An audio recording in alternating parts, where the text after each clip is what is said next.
আমাদের এক্সপেরিমেন্টটা হলো take up mechanism of rapier load, ঠিক আছে? এখানে টেকআপ মেকানিজমটা হলো 7 হুইল টেকআপ মেকানিজম। আচ্ছা, 7 হুইলগুলো কোনগুলো একটু দেখেনি। এই যে এই গোল চাকরিটা, এটা হলো বটম শ্যাফট।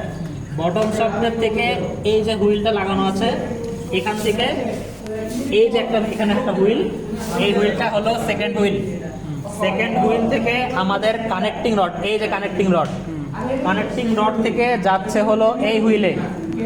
এটা হলো র্যাচেট হুইল অথবা চেঞ্জ হুইল। চেঞ্জ হুইলের সাথে এই দুইটা হলো পুশিং পল, পুশিং পল। আর এটা হলো অ্যাডজাস্টিং কি জানে, অ্যাডজাস্টিং পল। হ্যাঁ, অ্যাডজাস্টিং পল। হ্যাঁ, আচ্ছা, এই চেঞ্জ হুইল থেকে মোশনটা যাচ্ছে হলো আমাদের এই গিয়ার বক্সে। এইখানে এটা হলো আমাদের হলো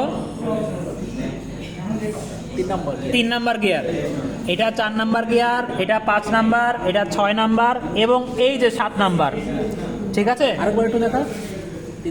3, 4, 5, 6, 7 এবং এই গিয়ারটাই হচ্ছে আমাদের টেকআপ রোলার। টেকআপ রোলারের সাথে এই পুরাটা টেকআপ রোলার যাচ্ছে এবং এই টেকআপ রোলারের সাথে হলো চেন অ্যান্ড স্পোকেট একটা লাগানো আছে। ঠিক আছে, এই চেন অ্যান্ড স্পোকেটটা যাচ্ছে নিচে, আমাদের নিচে এই জায়গাতে যাচ্ছে ক্লথ রোলারের সাথে এবং এখানে ক্লথ রোলারের সাথে এই যেখানে গিয়ার আছে এটা দিয়ে সাপোর্টিং রোলার।